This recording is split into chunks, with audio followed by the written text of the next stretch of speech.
Good afternoon, everyone. Will Dupree here in the KXAN Live studio. We are about to listen into a news conference from Governor Greg Abbott, who is speaking in Corpus Christi after surveying some damage from Hurricane Hanna that it caused this past weekend. Let's take a listen as that gets underway now, again in Corpus Christi. Exactly what the needs are. We're fortunate to have with us here today both Chief Nim Kidd with the Texas Division of Emergency Management, as well as Tony Robinson, who is here from FEMA. He is the regional FEMA administrator, and they are both here prepared to gather the information that's going to be needed to help both Nueces and Kleberg counties in this entire region be able to respond in the aftermath of this hurricane. I want to thank Dr. Miller for opening up this fabulous facility and letting us use this location as we gather for this information sharing event. Also want to thank County Judge Canales as well as County Judge Madrid for being here with us today and for providing input from their counties, as well as thank Senator Hinojosa, Representative Hunter, Representative Lozano. Am I missing one? Mayor McComb. And we got Mayor McComb. Come on up here, Mayor, who happens to be celebrating his birthday today. And so we're honored to have him here on his birthday. In the briefing, I learned both some important details as well as some good news. The good news is the fact that through this hurricane, there were no lives lost in either Nueces County or Kleberg County, which is always the top priority. And when you saw the magnitude of the winds coming in and the rise in the tide, it's amazing that no one did lose their life. I do want to point out something, however, and that is that there was a moment in time when some lives could have been lost. It was reported and documented here in local press as well as national press about the efforts made by our emergency first responders to go into water to rescue people whose lives were compromised. And I want to recognize them here now publicly for stepping up and being a part of what's called Texas Task Force 1. They're the people coming in right now. Texas Task Force 1 is a special operation that supports the state of Texas in rescue missions involved in using the skills and training they have to make sure they can help rescue people whose lives are on the line. They include from Washington County EMS, Kevin Deramus, Parker Price, Arturo Marrero, Michael Oberman, Hellman, Sean Klein, Ryan Swore, Josh Parsons.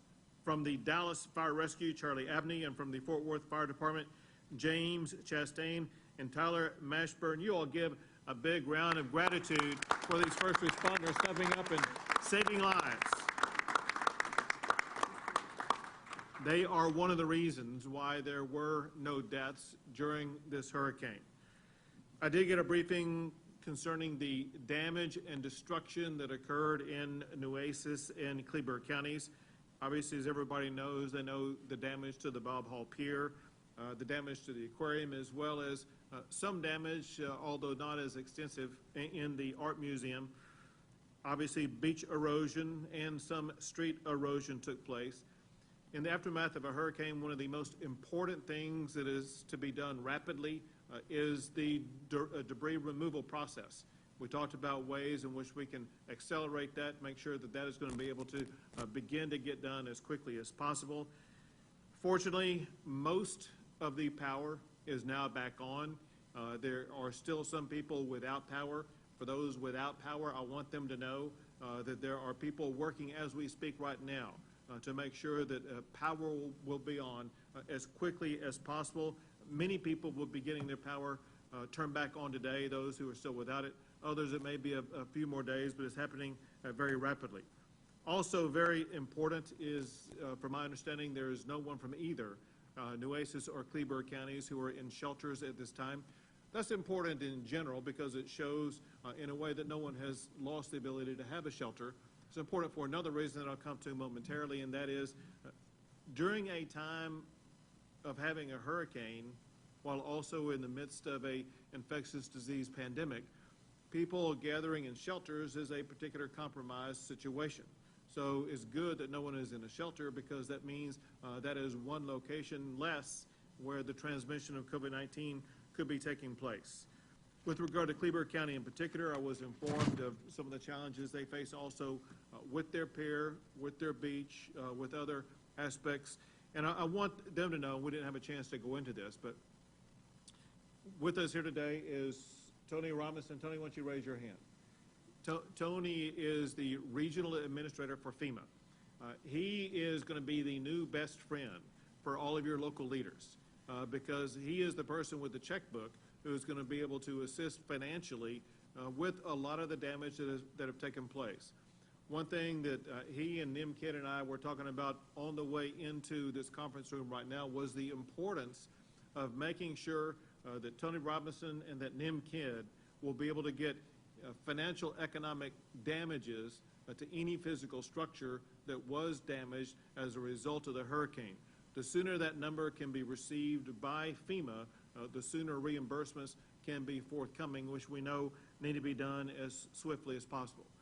Then the last thing I'll mention is the fact that it was so important that everybody in this region, whether they be your local leaders or whether they be the local residents, it was so incredibly important that everybody respond to this hurricane in a way that minimized both the loss of life and the potential illness that could have occurred because of the spread of COVID-19.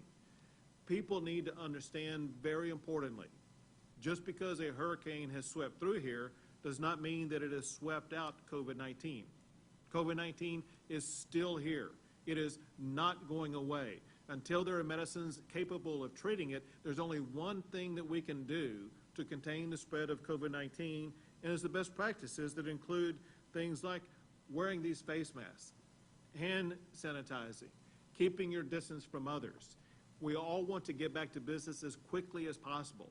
The best way to return to business is by everyone following the best safe practices to ensure everyone does their part to reduce the spread. One thing very important in that regard is some people think, well, as long as they're with family members, it's okay.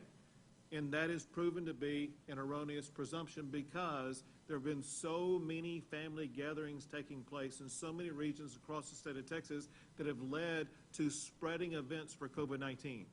Just because you may be in a gathering of family members does not mean that you will not be spreading COVID-19. Hence, it's very important for everyone to do everything they can to reduce the size of gatherings for the time being until we do have medicines capable of treating COVID-19. That said, I got good news from both the county judges of Nueces and Cleburne County saying that they are back up and running with regard to the robust testing that's been taking place in both of the counties. We have been tracking constantly, daily, all of the numbers and metrics as you see them in this particular region. And there is good news here as well as good news in some other regions in the state of Texas, and that is an appearance of a stabilization of the number of people testing positive. That is happening because of one very important reason, and that's because so many people in this region, they have become aware of the dangers of COVID-19, and they've been acting in safer ways and acting in ways that reduce the transmission of COVID-19. If we are going to see the COVID-19 numbers continue to decline, it will be essential that everybody in these counties make sure they continue to maintain these safe practices. Just because the numbers are going down does not mean that you can let down your guard. If you let down your guard, it will lead to an increase in the spread of COVID-19. To assist the local counties in making sure that they will be able to continue to contain the spread of COVID-19, I'm working with Chief Nim Kidd of the Texas Division of Emergency Management to continue to surge both testing supplies as well as medical personnel to this region to make sure that the COVID and healthcare needs of the region will be met. That being said, I'm honored to be here. Who am I going to next? Judge Canales. Thank you. Thank you, Governor Abbott, and thank you, Chief Kidd and Tony. I look forward to working with you. It is a good day today, after quite a few bad days, I would say. It's a good day because today is a testament to what relationships can bring to a county. The relationship that I have with this university is a strong one, and I'm grateful for our host today, Dr. Kelly Miller, for not only giving us this great forum, but to remind us that, yes, we are on an island, maybe physically, but not spiritually. You see, Governor, and I know you know this, we're a proud community, and ships mean a lot to us. Really, if you think about it, everything about us is about the sea. Our port, our military installations, this island university. We even have a wave as our symbol here. Our community college is called Del Mar, from the sea. Our nickname of Corpus Christi is Sparkling City by the Sea. So while the sea is both respected, appreciated, valued as not only an economic engine and an exciting place to bring people from all over the world to our Gulf Coast beaches, Mother Nature has its own power, and she displayed it heavily this weekend in the midst of another hurricane called COVID-19. And we have been under tremendous strain, not only at our hospitals, but I would say even in government as we enter well into our 5th month. But there have been constants. And the constant is the safe harbor that the state of Texas has given to me, truly. It is with great emotion that I tell you that I really don't worry, although I don't mind sharing, even with a bunch of people here with cameras on me. But yes, we get tired, and sometimes we get frustrated, and sometimes even angry. But I know in my back pocket, I have the Lone Star behind me, and that's what I can bring to this very special ship, is the relationship that Nueces County can extend to the state of Texas and to our federal partners. I have had the opportunity to brief Governor Abbott, his staff, and Chief Kidd about what I see as our biggest win, and I'll echo it: no fatalities. But good decisions drive good consequences, and we made good decisions together. And I'm glad that I'm joined here today, and I get to publicly acknowledge Coastal Parks Director Scott Cross for leading the way along with all of our emergency operation ride-out team. And when I say all, I mean you too, Billy Delgado from the city, and Mayor McComb, and all our partners, because it is a team effort. And it was with really sadness that we watched visibly that pier being torn up. And if Padre Island was a body, then its heart was Bob Hall Pier. But it does not take from us everything, Hurricane Hanna. And we are already beginning beach debris removal contracting. We are already discussing with our partners at Conrad Blucher Institute how we will analyze and present data to the General Land Office so that we can have the good consequence of new beach renourishment. We understand the economic development aspect to Bob Hall Pier and our Gulf Coast beaches, and we also understand the nature of COVID-19. And somehow, Governor, I don't know, maybe it's a little bit of luck, but a whole lot of just working together. Texans helping Texans, like these fine people represent. But we have struck a balance. We have been able to keep our beaches open to pedestrians while limiting vehicular access while COVID-19 raged in Nueces County. Strangely enough, those very berms saved many access roads this weekend. They saved our Coastal Park office this weekend. So what we know today is that we must inspect, create that engineering analysis that we know will bring us the right data to bring to our state and federal partners, and we will look to ourselves as well to rebuild. There is hope and optimism alive every day in our county. We will not give up. I'm reminded of a beautiful phrase my friend always says that was on John F. Kennedy's desk. It said something like this: "O Lord, thy sea is so great, and my boat is so small." Well, everything in Texas is bigger. So our boat is quite large, and I feel the breadth of Texas here with me today. I'm not only proud to host the governor in Nueces County, but I am truly grateful, as it is a shining example of when you put partisan politics aside, what can be accomplished when you want, when there is a will to work together. And maybe many of you don't know the story of Bob Hall. I had to look it up, but he was the county commissioner, and Judge Madrid, he hailed from Bishop, Texas. And he helped build the first 300-foot pier in 1950 at the same exact site that's Bob Hall Pier today. But what I didn't know is that he and his family survived the great hurricane of 1919. And so you see, he was a survivor. And Bob Hall will be a survivor. And we will too. So keep that in mind when you feel a little down, that we are a strong-willed community, full of resilience, and we will weather this storm too. Thank you, Governor. Thank you, Chief Kidd. And Tony, I can't wait to talk money with you. Thank you, Judge. Chief? Thank you, Governor. Thank you, Judge. I'd like to start by thanking all of the local first responders as well. I know we have a couple of our sheriffs that are out here with us. They're men and women out on the streets. Our priorities have always been life safety, property, and environmental protection. As we've seen Governor Power coming back up quickly, and that helps with the property conservation.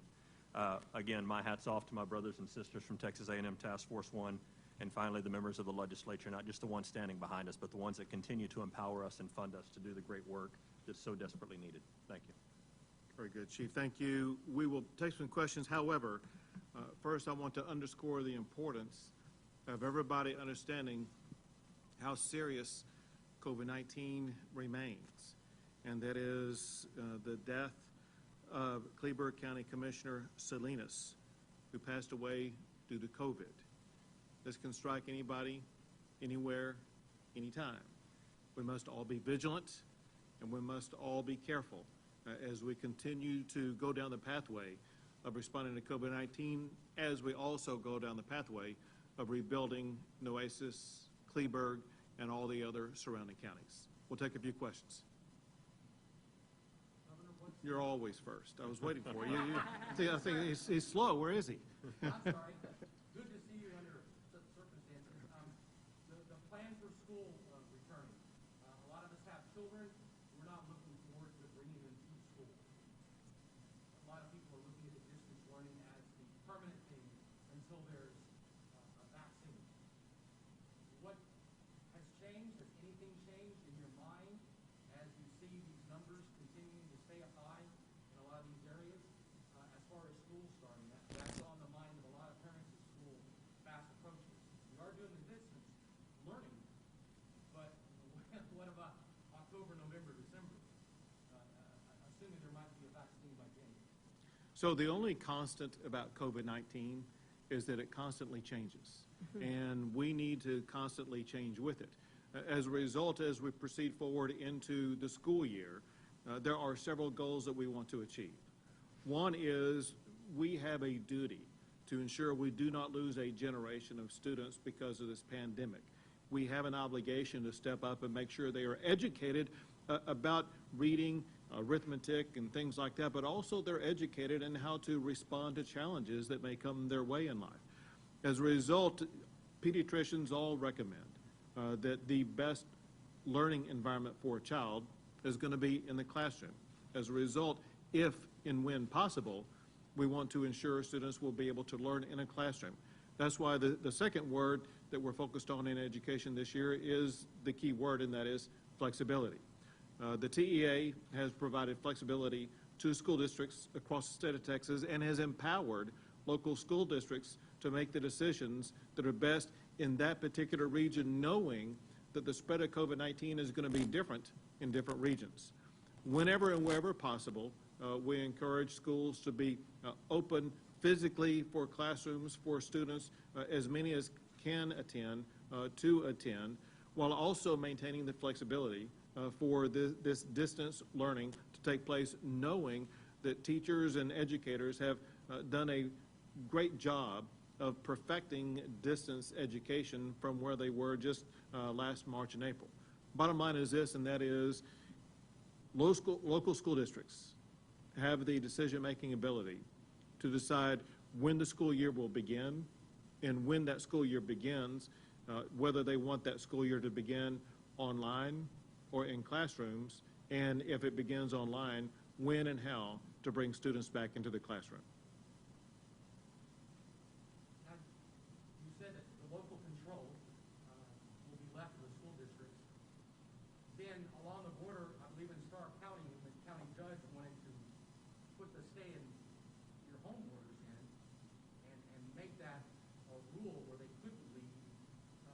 He was basically overruled on that. Again, local rule trying to do what they thought was best, but weren't allowed to do that. Does this point to the fact that we need maybe some more laws, some more rules in dealing with this pandemic and maybe future pandemics where we don't have these questions all the time, that there's a hard line and it's followed and it's able to be kept and not changed during the.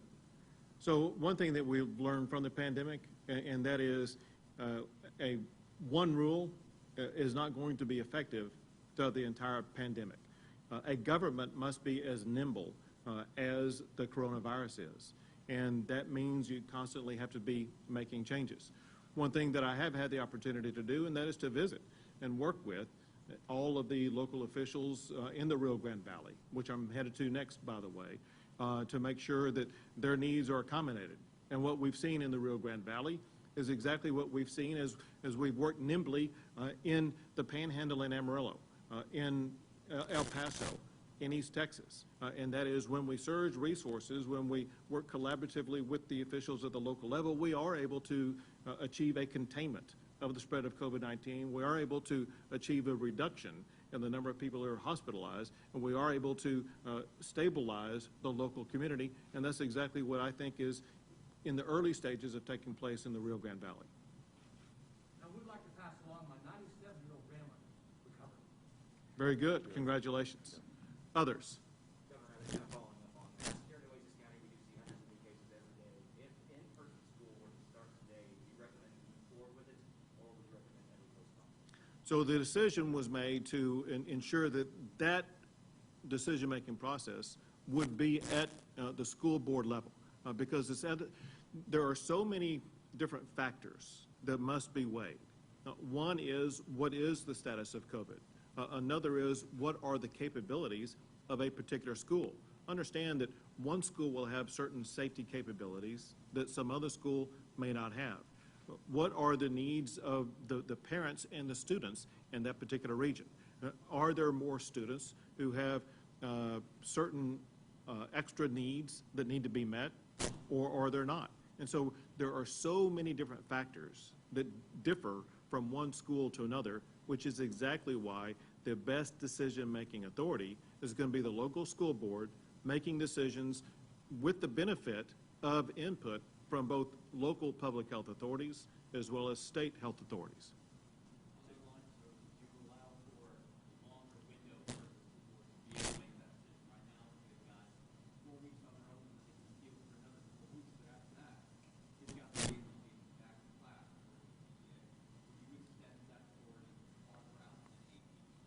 And tell me what the status of COVID will be after that 8 weeks. Exactly. Now, my point is, neither you nor I nor anybody can say what the status of COVID is going to be after that 8 weeks, which, by the way, occurs after the next 5 weeks. And so that's so far down the road, it's impossible for anybody to understand. That goes back to what I was talking about earlier. When dealing with a pandemic with a constantly changing coronavirus, it's important that government be as nimble as the coronavirus.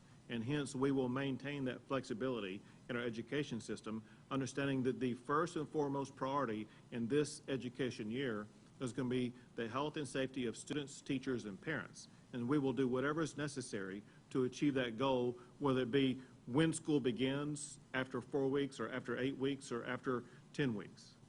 What about allowing local guys the control that they did at the beginning of the pandemic? We've gotten work, we've seen our death rate, our death statistics actually increase because now we're reporting more deaths than we know about before. So will local government systems, local counties, be able to enforce their own stay home So understand this, and that is, as we gather today, local governments have so much autonomy and independence as it concerns responding to COVID-19, as well as countless abilities to enforce all of the executive orders already in place. I'll give you several examples, and that is that they've had for a month now almost the ability to enforce the mask order. And yet I have yet to see a location anywhere in the entire state of Texas that has actually stepped up and enforced the statewide mask order. They have the ability, as we gather today, to enforce occupancy limits on dozens of different types of businesses. And yet I have yet to hear today any place in the state of Texas except for Dallas County that has enforced occupancy limits. The need is not for more power to shut down jobs and to force people into poverty. The need is for governments to enforce the executive orders already in place. Understand this very important fact, and that is the executive orders that have been issued from the state, they were calibrated to ensure it would slow the spread in a way that it would not force people into poverty. If we have all governments enforcing the protocols already in place, it will ensure that we do not have to lead into a lockdown that forces people into poverty. The last thing I will point out is that over the past month, there was call after call after call from all the large counties in the state of Texas. Governor, let us lock down our counties again. And what we've seen over that time period, through the mask requirement that I imposed, through the closure of bars in all of these large counties, we have seen a reduction in the number of people testing positive. We have seen a reduction in the number of hospitalizations. We've seen in Nueces County a reduction in the number of people testing positive. And you've seen study after study after study from different public health authorities across the state of Texas that they are saying that these downtrends in the number of people testing positive have a correlation with regard to the orders that have been put in place. Hence, there is no need to force poverty on working men and women who need to earn a paycheck to pay their bills, to pay their rent, to put food on their tables. Last question. Any word on a vaccine? Have you been in contact with anybody that, when is Texas getting the vaccine? So my last contact with somebody about that was this morning when I spoke with the Vice President. And the Vice President was talking both about vaccines as well as treatments. So vaccines are being accelerated very swiftly. There is a remote, small chance possibility that vaccines may be ready as early as November. That's not my medical opinion. I don't have a medical opinion. I'm just telling you what I've been told. Before vaccines will become available, we can anticipate treatments, or let's say additional treatments, become available. There are some treatments already available. There will be additional treatments that will become available in the next month or two that will be able to help us continue to reduce the death rate, reduce the hospitalization rate, and help people be able to more quickly overcome COVID-19.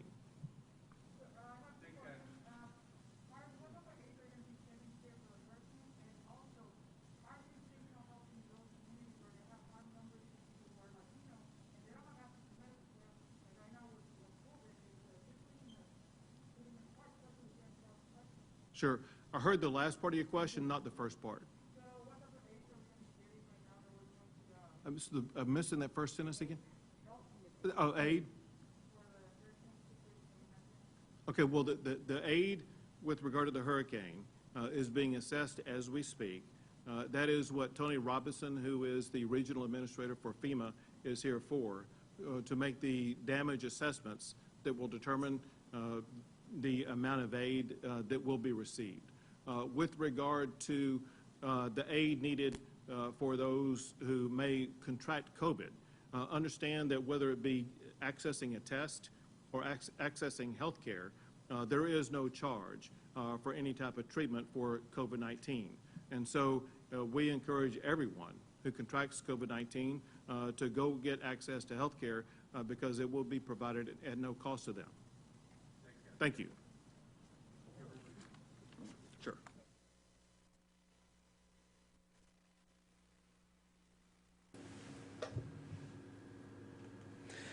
Will Dupree once again here in the KXAN Live studio. We just wrapped up a news conference at the Texas A&M Corpus Christi campus. Governor Greg Abbott, of course, is right there concluding his remarks alongside the Nueces County Judge, Barbara Canales, and the Chief of the Texas Division of Emergency Management, Nim Kidd. We've seen a lot of both the governor and Chief Nim Kidd talking about the COVID-19 response over all these past few months, and now they are turning their focus, obviously, to Hurricane Hanna and the damage that it caused in that particular area. So they were talking about Nueces and Kleberg counties. What they did report is that there have been no deaths related to this hurricane in that particular area. They did point out there is some beach and street erosion as well as some electricity that is still out for homeowners in that particular area. They did say that some of those people may be able to get their power back on today. That's the hope. Crews are working in that area right now to be able to do that. They also wanted to highlight the need for ongoing vigilance for everybody here regarding COVID-19. And as you see, the governor's over there greeting some of the first responders who helped respond to this particular natural disaster, this hurricane that moved in this past weekend. Some of them coming from as far away as Dallas and Fort Worth. They are being handed what appears to be T-shirts there. I can't see it too clearly, but it looks like what they've been given there as they've been standing to take pictures and greet the governor. Other officials there in the room still at this point gathered to talk about that response. Now, the governor is also going to make another stop later this afternoon to talk about the ongoing hurricane response and what will be coming in to be able to help some of the parts of Texas that dealt with this storm that hit this past weekend. We will carry that. I believe the press conference will be at 4 o'clock or so you can join us again, and he'll be talking in that particular area about the response from the aftermath. Thank you all again for watching. I'm Will Dupree here in the KXAN Live studio. We'll see you back here a little later this afternoon with another update about Hurricane Hanna and its aftermath and the response from the state. Thanks again, everybody. Please stay safe and stay healthy.